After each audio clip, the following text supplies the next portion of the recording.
നമസ്തേ. മറുപടിയിലേക്ക് മാന്യപ്രേക്ഷകർക്ക് സ്വാഗതം. ഇടത് സൈദ്ധാന്തികൻ ശ്രീ പാണ്ഡ്യാല ഷാജിയാണ് മറുപടിയുടെ 303-ാം അധ്യായത്തിലെ അതിഥി.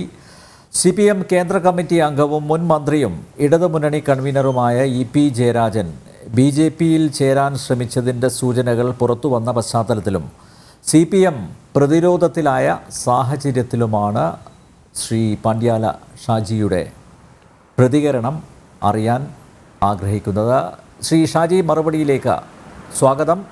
BJP കേരള പ്രഭാരി പ്രകാശ് ജാവ്ദേക്കർ തിരുവനന്തപുരത്ത് തൻ്റെ മകൻ്റെ ഫ്ലാറ്റിൽ വന്ന് കണ്ടതായി EP ജയരാജൻ സമ്മതിച്ചിട്ടുണ്ട്. പക്ഷേ രാഷ്ട്രീയം സംസാരിച്ചിട്ടില്ലെന്നാണ് അദ്ദേഹത്തിൻ്റെ വാദം. ഇത് മുഖവിലക്കെടുക്കാനാവുമോ? അല്ല, ഒരിക്കലും അത് എടുക്കാൻ കഴിയില്ല എന്ന് മാത്രമല്ല, EP ജയരാജൻ പറയുന്നത് കല്ലുവെച്ച നുണയാണെന്ന് പറയാൻ മാത്രമുള്ള ഗൗരവം അതിനില്ല. കാരണം അയാളുടെ മുഖം വളരെ കൃത്യമായി റിവീൽ ചെയ്യുന്നുണ്ട് അയാൾ പറയുന്നത് നുണയാണ് എന്ന്. അത്രമാത്രം ദുർബലമായ രീതിയിലാണ് അദ്ദേഹം അത് അവതരിപ്പിക്കുന്നത് പോലും. പറഞ്ഞിരിക്കുന്ന ഏറ്റവും വിചിത്രമായ ഒരു സംഭവം എന്താ പറഞ്ഞാൽ, അവർ വഴിയെ അങ്ങ് പോകുന്ന സമയത്ത് വിളിച്ചു ചോദിച്ചപ്പോൾ പിന്നെ ഞാനിവിടെ ഉണ്ടോ എന്ന് ചോദിച്ചു. അപ്പോൾ അങ്ങനെ കയറി വന്നു. നമ്മൾ തിരിച്ചാലോചിക്കേണ്ട സാധനം, നമ്മളൊരു ഗ്രാമീണ നാട്ടുമ്പുറങ്ങളിലെല്ലാം പഴയ കാലത്ത് ഈ പിന്നെ വയൽവരമ്പിലൂടെയും പിന്നെ അതേപോലെ പാടങ്ങളുടെ സൈഡിലൂടെയൊക്കെ നടന്നു പോകുന്ന ആളുകൾ നടന്നു പോകുമ്പോൾ അതിനടുത്ത് ഇന്നൊരാളുടെ വീടുണ്ട് എന്ന് അറിഞ്ഞാൽ ആ വീട്ടിൽ കയറുക എന്ന് പറയുന്ന ഒരു നാട്ടുമര്യാദയുണ്ട്. ഈ നാട്ടുമര്യാദയെ പോലും നാണിപ്പിക്കുന്ന വിധത്തിലാണ് EP ജയരാജനെ പോലെ ഒരു ഇടതുപക്ഷ ജനാധിപത്യ മുന്നണിയുടെ സംസ്ഥാന കൺവീനർ, സർവോപരി CPIMൻ്റെ പരമോന്നത ബോഡിയായിരിക്കുന്ന പിന്നെ സെൻട്രൽ കമ്മിറ്റി അംഗം, അയാളൊക്കെ സ്വന്തം ഈ പറയുന്ന ഈ ചതിയെ അല്ലെങ്കിൽ ഈ വഞ്ചനയെ അയാൾ ന്യായീകരിക്കാൻ ശ്രമിച്ചു. ശുദ്ധ വിവരക്കേടും അസംബന്ധവുമാണ്. പിന്നെ അതിനകത്ത് വരുന്നൊരു വിഷയം എന്താണെന്ന് അയാൾ ഇത് പറയാൻ നിർബന്ധിക്കപ്പെട്ടത് എന്തുകൊണ്ട് എന്നൊരു മറുചോദ്യം അതിനുള്ളിൽ ഒളിഞ്ഞു കിടപ്പുണ്ട്. കാരണം അത് പറയാൻ അയാൾ നിർബന്ധിക്കപ്പെട്ടിരിക്കുന്നു എന്നാണ്. ആ പറയുന്നത് പോലും ശരിയാണെന്ന് വിശ്വസിക്കുന്ന ആളുകൾ ആ പാർട്ടിക്കകത്തുണ്ട് എന്നതാണ് അതിൻ്റെ ഏറ്റവും വലിയ നിസ്സഹായ അവസ്ഥ. അതുകൊണ്ട് തന്നെ ശരിക്കും അതെന്താണെന്ന് പറഞ്ഞാൽ അത് വളരെ വളരെ വളരെ ബോഷ്കായ ഒരു പ്രസ്താവന മാത്രമാണ്. പക്ഷെ അതിനേക്കാൾ ഗംഭീരമായ ഒരു നുണയാണ്, കല്ലുവെച്ച നുണയാണ് CPIMൻ്റെ പിന്നെ മുൻ സംസ്ഥാന സെക്രട്ടറിയും പോളിറ്റ് ബ്യൂറോ മെമ്പറും ഇപ്പോൾ സംസ്ഥാനത്തിൻ്റെ മുഖ്യമന്ത്രിയുമായിരിക്കുന്ന മിസ്റ്റർ വിജയൻ പറഞ്ഞത്. വിജയൻ അതിന് നൽകിയിരിക്കുന്ന ഒരു വളരെ വിചിത്രമായ വിശദീകരണമാണ്. അത് പിന്നെ നോട്ടപ്പെശക് കൊണ്ട് സംഭവിച്ചതാണ്. നോട്ടപ്പെശകിനകത്ത് വന്നിരിക്കുന്ന ചെറിയ പെശക് സംഭവിച്ചു എന്നാണ്. അതിനർത്ഥം ഒന്ന് മാത്രമേ ഉള്ളൂ. ദല്ലാൾ ആയിരിക്കുന്ന നന്ദകുമാറിനെ കൂട്ടാതെ നിങ്ങൾ ചർച്ച ചെയ്തിരുന്നുവെങ്കിൽ ഇത് പുറം ലോകം അറിയില്ലായിരുന്നു എന്നാണ് അതിനർത്ഥം. സത്യത്തിൽ അതെന്താണെന്ന് പറഞ്ഞാൽ, ഒരു വ്യവഹാരം നടത്തുമ്പോൾ അതിനകത്ത് വരുന്നൊരു ദല്ലാൾക്ക് കമ്മീഷൻ കൊടുക്കണം. ആ കമ്മീഷൻ ഒഴിവാക്കി നിങ്ങൾ ഡയറക്റ്റായി സംസാരിച്ചിരുന്നെങ്കിൽ ഈ കമ്മീഷൻ തുകയെങ്കിലും നമുക്ക് ലാഭം കിട്ടുമായി, കമ്മീഷൻ തുകയും കൂടി നമുക്ക് ലാഭം കിട്ടില്ലേ എന്ന് പറയാവുന്ന താനി താനി അലമ്പ് വൃത്തികെട്ട കച്ചവടക്കാരൻ്റെ ഒരു സ്റ്റേറ്റ്മെൻറ്റാണ് CPIMൻ്റെ പോളിറ്റ് ബ്യൂറോ മെമ്പർ നടത്തിയത്. മൂന്നാമത്തെ ഏറ്റവും ഗൗരവതരമായിരിക്കുന്ന വിഷയം, CPIMൻ്റെ ഏറ്റവും പ്രധാനപ്പെട്ടിരിക്കുന്ന അതിൻ്റെ പിന്നെ സംഘടനാതലത്തിൻ്റെ ബോഡി എന്ന് പറയുന്നത് ഒരിക്കലും പോളിറ്റ് ബ്യൂറോ അല്ല, മറിച്ച് സെൻട്രൽ കമ്മിറ്റിയാണ് അതിൻ്റെ നയപരമായ തീരുമാനങ്ങൾ എടുക്കുന്ന കമ്മിറ്റി. തീരുമാനങ്ങൾ എടുക്കുന്നതിൻ്റെ ബോഡി അതാണ്. ഈ നയപരമായ തീരുമാനങ്ങൾ എടുക്കുന്ന ബോഡിക്കകത്തെ കേരളത്തിൽ നിന്നുള്ള ഏറ്റവും സീനിയർ മോസ്റ്റ് ആയിരിക്കുന്ന അംഗമാണ് ഈ പറയുന്ന EP ജയരാജൻ. ആ ജയരാജനാണ് അഖിലേന്ത്യാ തലത്തിൽ പ്രതിപക്ഷങ്ങൾ രൂപം നൽകിയിട്ടുള്ള, അല്ലെങ്കിൽ പ്രതിപക്ഷത്തിന് അതിനകത്ത് പങ്കാളി കൂടിയായിട്ടുള്ള, അർദ്ധവാദിയിൽ പങ്കാളിയായിട്ടുള്ള ഇന്ത്യ മുന്നണിക്കകത്തെ ഒരു പ്രധാന പാർട്ടിയാണല്ലോ ശരിക്കും CPIM. അതിൻ്റെ നയരൂപീകരണ സമിതിക്കകത്ത് പോലും അംഗമാവേണ്ടിയിരിക്കുന്ന ഒരാൾ അതിൻ്റെ രാഷ്ട്രീയമായ അന്തസത്തയെ പൊളിക്കുന്ന പ്രക്രിയക്ക് ലീഡർഷിപ്പ് കൊടുത്തത് ആരുടെ മൗനാനുവാദത്തോടു കൂടി എന്നതാണ് ഏറ്റവും ഗൗരവതരമായിരിക്കുന്ന രാഷ്ട്രീയം. ആ രാഷ്ട്രീയത്തിനകത്താണ് CPIMൻ്റെ മുൻ സംസ്ഥാന സെക്രട്ടറിയും ഇപ്പോഴത്തെ പിന്നെ പോളിറ്റ് ബ്യൂറോ മെമ്പറും ഇപ്പോഴത്തെ മുഖ്യമന്ത്രിയുമായിട്ടുള്ള മിസ്റ്റർ വിജയൻ ഇതിനകത്ത് പ്രൈമാ ഫേഴ്സി കുറ്റവാളിയാവുന്നത്.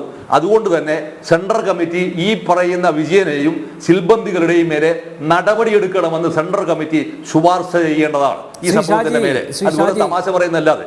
കാരണം പരിഗണിക്കപ്പെടാതെ വന്നപ്പോഴാണ് ജയരാജൻ പാർട്ടി നേതൃത്വവുമായി കൊമ്പ് കോർത്തത്. നമുക്കെല്ലാവർക്കും അറിയാവുന്ന കാര്യമാണ്. CPM സംസ്ഥാന സെക്രട്ടറി MV ഗോവിന്ദൻ അദ്ദേഹം ഒരു യാത്ര നടത്തിയല്ലോ, ഒരു സംസ്ഥാന യാത്ര.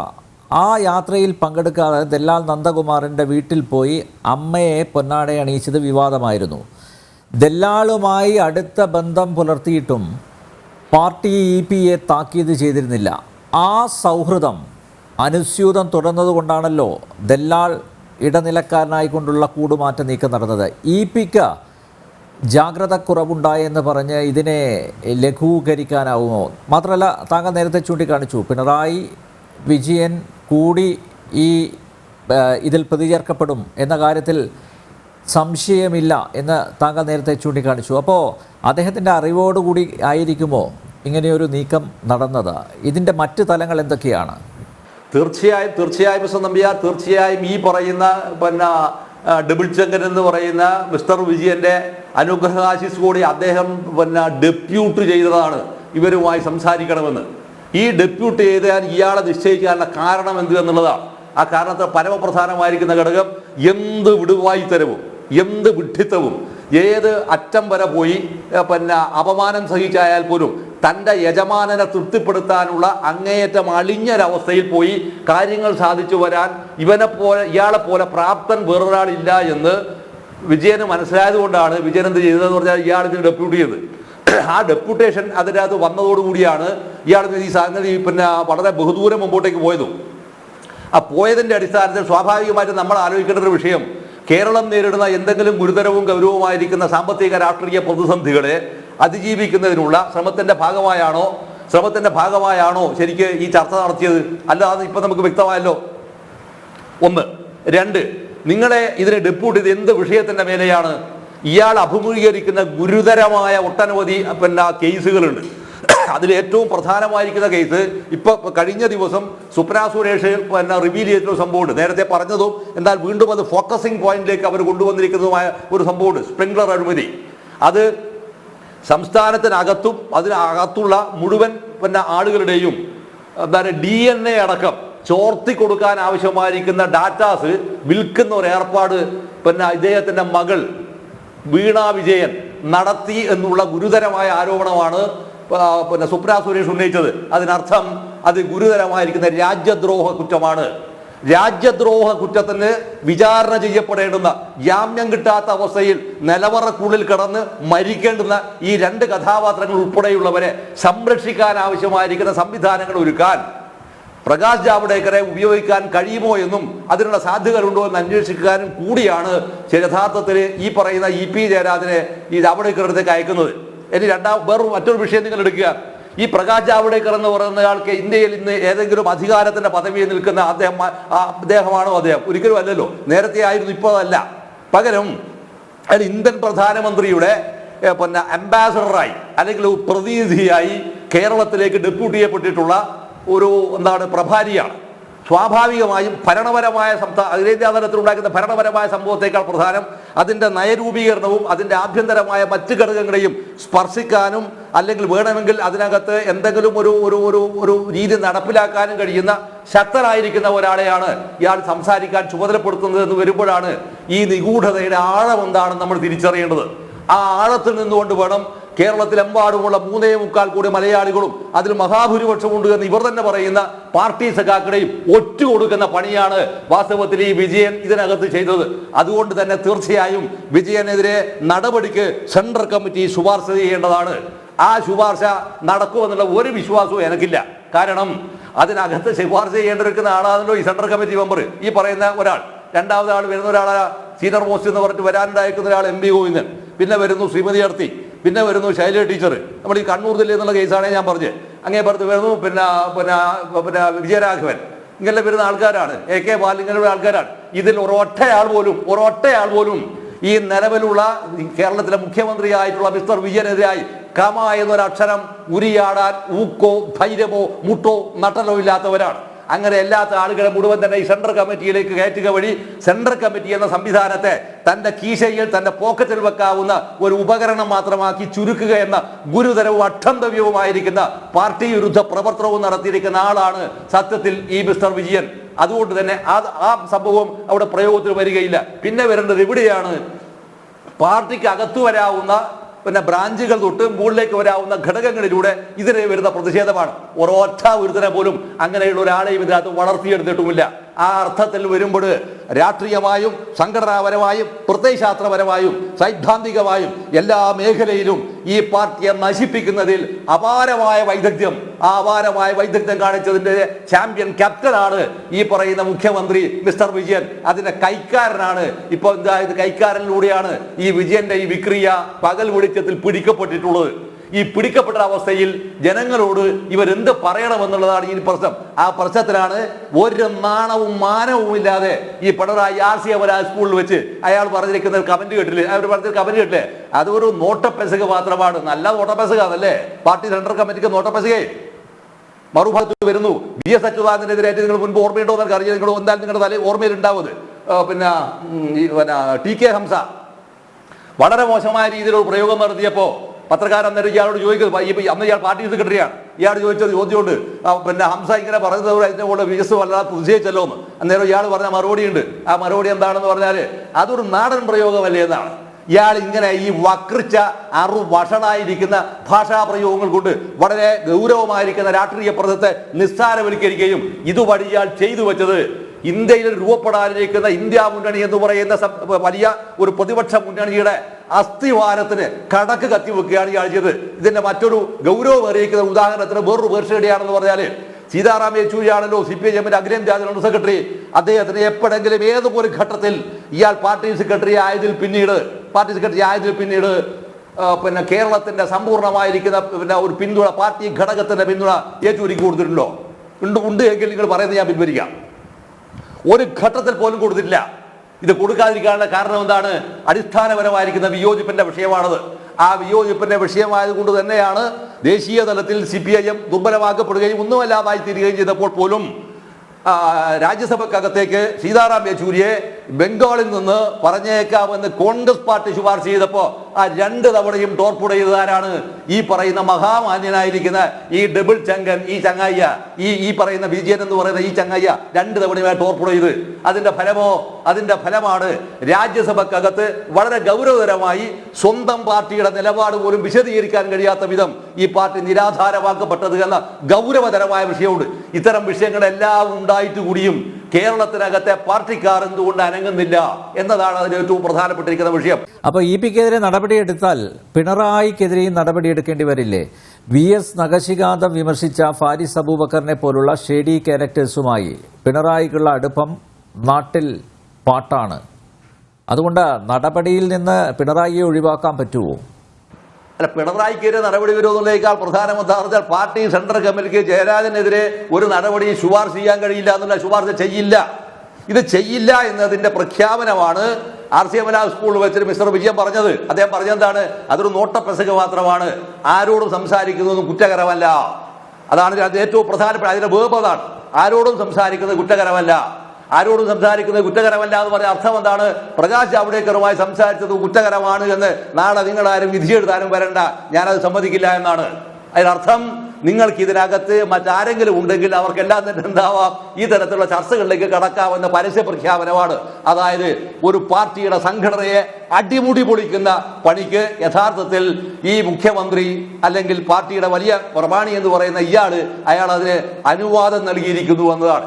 ഇതിന്റെ ചുവട് പിടിച്ചുകൊണ്ട് ആരൊക്കെ ഏതൊക്കെ തരത്തിൽ ഈ രീതിയിലുള്ള ചർച്ചകളിലേക്ക് കടക്കുമെന്നുള്ളതാണ് വാസ്തവത്തിൽ കേരളം കാണാൻ പോകുന്ന ഏറ്റവും ഗൗരവമേറിയിരിക്കുന്ന ഒരു ചിത്രം എന്നാണ് മിസ്റ്റർ നമ്പ്യാർ എനിക്ക് തോന്നുന്നത്. ഞാൻ പറഞ്ഞ ചോദ്യത്തിനുള്ള മറുപടി എന്നൊക്കെ ഞാൻ പറഞ്ഞത്. സപ്പോസ് EPക്കെതിരെ നടപടി ഉണ്ടായാൽ അതിന്റെ പ്രത്യാഘാതം എന്തായിരിക്കും? EP വാ തുറന്നാൽ അദ്ദേഹം ഇടനിലക്കാരനായി പ്രവർത്തിച്ച ദുരൂഹമായ പല ഇടപാടുകളുടെയും പൂർണ്ണ വിവരം പുറത്തു വരില്ലേ?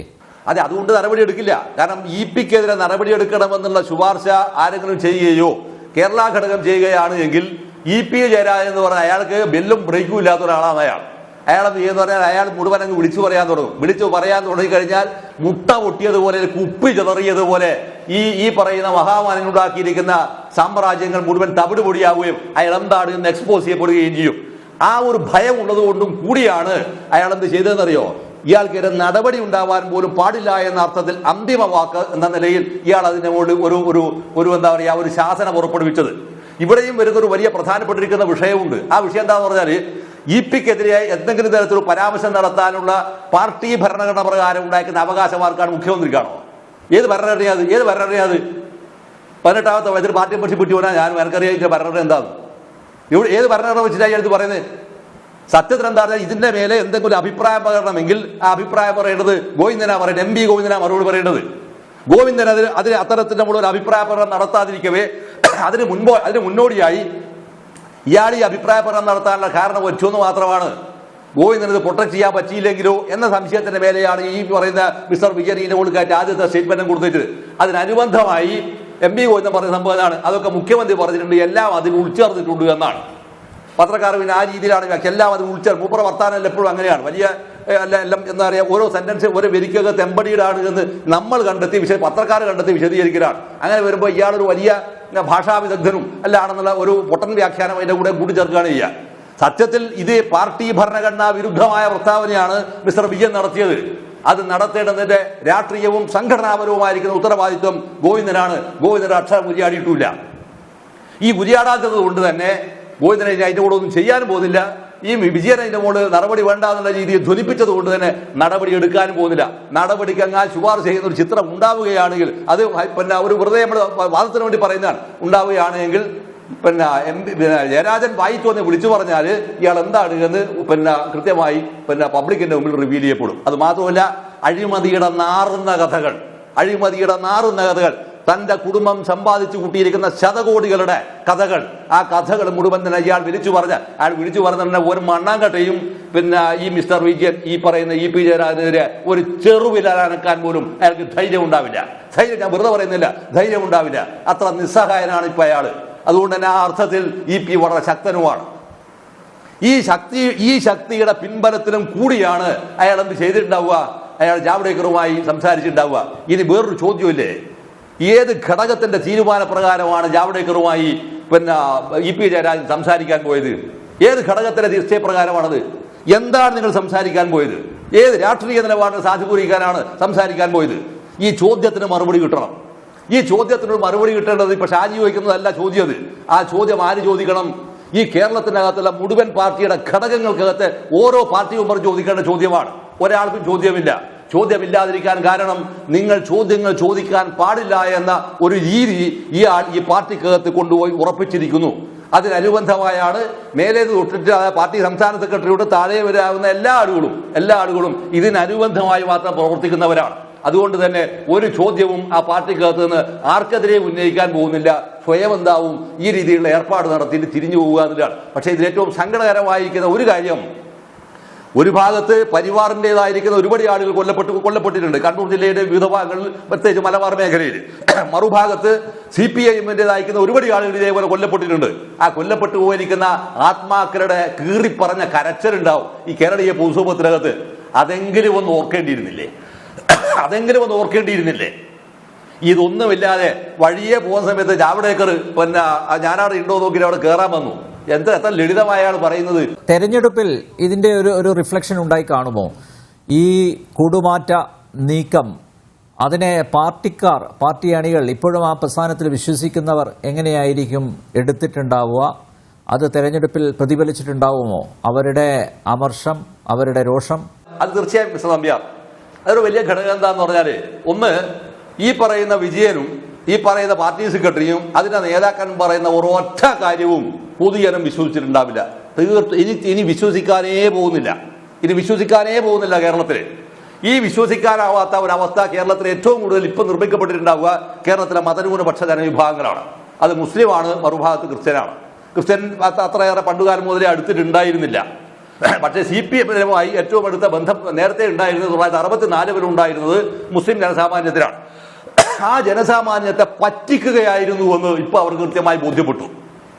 ആ ബോധ്യപ്പെടലിന്റെ മുന്നോടിയായാണ് ഇയാൾ ഈ കേരളത്തിനകത്ത് ഉടനീളം വിളിച്ചു പറഞ്ഞിരിക്കുന്ന സാധനമാണ് നമ്മുടെ CAA, സിറ്റിസൺസ് അമെൻമെന്റ് ആക്ട്. ഈ അമെൻമെന്റ് ആക്ട് വെച്ച് മാത്രമാണ് ഇയാൾ ഈ ബടായി ഇങ്ങനെ പറഞ്ഞുകൊണ്ടത്. വേറെ ഒരു കാര്യം ഇയാൾക്ക് പറയാനില്ല. ഈ പറയുന്ന സാധനം എന്തിനു വേണ്ടിയായിരുന്നു? ഒറ്റ വിഷയത്തിന്റെ മേലെയായിരുന്നു അത്. അതെന്താ പറഞ്ഞാൽ, അത് മുസ്ലിം വോട്ട് ബാങ്കിനെ പാർട്ടിയിലേക്ക് അടുപ്പിക്കുക എന്ന രാഷ്ട്രീയത്തിന്റെ ഭാഗമാണ്. അതാവട്ടെ, അത് അങ്ങനെയല്ലാതെ വളരെ ഗൗരവതരമായ ആ വിഷയത്തെ സമീപിച്ച ആളായിരുന്നു സഖാവ് MBR-ന്റെ ബദൽ രഹിക്കുന്നത്. അത് കിട്ടുന്ന വിഷയമില്ലാത്തതുകൊണ്ട് ഞാൻ ആ കാര്യത്തിലേക്ക് ഇപ്പൊ അത് കടക്കുന്നില്ല. പക്ഷേ ആ വിഷയത്തെ തള്ളി പറഞ്ഞിരിക്കുന്നതിൽ പ്രമാണിയായി നിന്നിരിക്കുന്ന ആളാണ് ഇപ്പൊ എന്ത് ചെയ്യാന്ന് പറഞ്ഞാൽ ഈ വോട്ട് ബാങ്ക് അനിവാര്യമാണ് എന്ന് തിരിച്ചറിയുന്നു. കാരണം ജയിക്കാൻ ആവശ്യമാണത്. അതിനേക്കാൾ പ്രധാനം എന്താണ്? CAA ഭാഗമായി ഇന്ത്യയിൽ ആകെ ഉണ്ടാക്കുന്ന ആദ്യത്തെ ഡിറ്റൻഷൻ സെന്റർ അതെവിടെയാ? അത് കൊല്ലത്തെ മയ്യനാടല്ലേ? ആ കൊല്ലത്തെ മയ്യനാട് ഡിറ്റൻഷൻ സെന്റർ കൊണ്ടുവരുമ്പോൾ അത് ആരാണ് അതിന് അനുമതി കൊടുത്തത്? ഈ പറയുന്ന മഹാമാന്യായിരിക്കുന്ന ആളല്ലേ? അയാൾ തന്നെയാണ് ഇല്ലാത്തൊരു സംഭവത്തിന്റെ മേലെ വ്യാജ നിർമ്മിതി ഉണ്ടാക്കി നാട് മുഴുവൻ തന്നെ ഈ CAA-ക്കെതിരെ വലിയ വർത്താനവും പറഞ്ഞു നടന്നത്. അതിന്റെ ഫലം എന്തായിരിക്കും? ഇപ്പോ ജനത്തിന് ഇത് പൂർണ്ണമായും മനസ്സിലായിരിക്കുന്നു. അതുകൊണ്ട് മനസ്സിലായതുകൊണ്ട് തന്നെ നേരത്തെ തന്നെ അർദ്ധവാദിയിൽ മനസ്സിലായിരിക്കുന്നവർക്ക് അത് സമ്പൂർണ്ണമായി മനസ്സിലായിരിക്കുന്നു എന്നതുകൊണ്ട് തന്നെ ഇനി ഒരിക്കൽ പോലും നേരത്തെ ഉള്ളതുപോലെ ഒരിക്കലും ഈ ഇടതുപക്ഷ പ്രസ്ഥാനത്തിനകത്ത് പ്രത്യേകിച്ച് CPIM-നെ കേരളത്തിലെ മതന്യൂനപക്ഷ ജനവിഭാഗങ്ങൾ വിശ്വസിക്കില്ല. ഒന്ന്. രണ്ടാമത്തെ വിഷയം, കേരളത്തിനകത്തെ NGO വിഭാഗത്തിൽപ്പെട്ടിരിക്കുന്ന ആളുകളുണ്ട്, അവരും വിശ്വസിക്കില്ല. ഇയാൾ കള്ളനാണ് എന്ന് അയാളെ തന്നെ എക്സ്പോസ് ചെയ്തിരിക്കുന്നു. ഈ കള്ളന് ചൂട്ടുപിടിക്കുന്നതിൽ ഏറ്റവും പ്രധാനപ്പെട്ടിരിക്കുന്ന ഒരാളാണ് നമ്മുടെ സാക്ഷാൽ ഇപ്പോൾ ഈ ഇടതുപക്ഷ ജനാധിപത്യ മുന്നണിയുടെ കൺവീനറായി ഇപ്പോഴും പ്രവർത്തിക്കുന്ന EP ജയരാജനെന്നും വെളിവാക്കപ്പെടുന്നു. ഒരു വസ്തുവിന് കൊള്ളാത്ത ഒരു പാർട്ടി സെക്രട്ടറിയാണ് നമ്മുടെ MV ഗോവിന്ദൻ എന്ന് അയാളും വിളിച്ചിരിക്കുന്നു. സത്യത്തിൽ ഈ പാർട്ടിയുടെ രാഷ്ട്രീയമായിരിക്കുന്ന പ്രസക്തി ഇനി എന്ത് എന്നുള്ളതാണ് ചോദ്യം. എന്താണ് ഇതിന്റെ പ്രസക്തി? ഇതിന്റെ യുവജന സംഘടനയുടെ പ്രസക്തി എന്താണ്? ഇതിന്റെ മഹിളാ ഫെഡറേഷന്റെ പ്രസക്തി എന്താണ്? ഒന്നുമില്ല. രാഷ്ട്രീയമായി ദുർബലമാക്കിയെന്ന് മാത്രമല്ല, നാളെ നിങ്ങൾ പ്രയോഗിക്കാനിരിക്കുന്ന രാഷ്ട്രീയ തന്ത്രത്തിന് വരെ നിങ്ങൾ വെച്ച് എന്താ അറിയോ? കത്തി വെച്ച് അറുത്ത് മുറിച്ചു കളഞ്ഞു നിങ്ങൾ. അതുകൊണ്ട് തന്നെ BJP എന്തായിരുന്നു ആഗ്രഹിച്ചിരുന്ന സംഭവത്തിന്റെ ഏറ്റവും മനോഹരമായ രീതിയിൽ അത് നടത്തിപ്പ് കൊടുക്കുന്നതിൽ പങ്കുവഹിച്ചിരിക്കുന്ന ആളാണ് ഈ പറയുന്ന മിസ്റ്റർ വിജയനും ഒപ്പം ഈ പറയുന്ന EP ജയരാജൻ അത് ഭംഗിയായി നടത്തി കൊടുത്തു. പക്ഷേ കോൺഗ്രസ് എന്ന് പറയുന്ന ഒരു സംഘടനാ സംവിധാനം അല്ലെങ്കിൽ UDF എന്ന് പറയുന്ന സംഘടനാ സംവിധാനം ഉള്ളതുകൊണ്ട് BJP വിചാരിച്ചതുപോലുണ്ടായിരിക്കുന്ന വേഗതയിൽ അത് ഇംപ്ലിമെന്റ് ചെയ്യാൻ പറ്റാതിരിക്കുന്ന ഒരു അവസ്ഥ കേരളത്തിൽ ഉണ്ടായിത്തീരും എന്നത് മാത്രമാണ് വാസ്തവത്തിൽ അതിന്റെ ഒരു ആഫ്റ്റർ ഇഫക്റ്റ് എന്നാണ് എനിക്ക് തോന്നുന്നത്. മിസ്റ്റർ നമ്പ്യാർ, അങ്ങനെയാണ് തോന്നുന്നത്. യെസ്, വളരെയധികം നന്ദി ശ്രീ പണ്ഡ്യാല ഷാജി മറുപടിയിൽ പങ്കെടുത്തതിന്. നന്ദി, നമസ്തേ.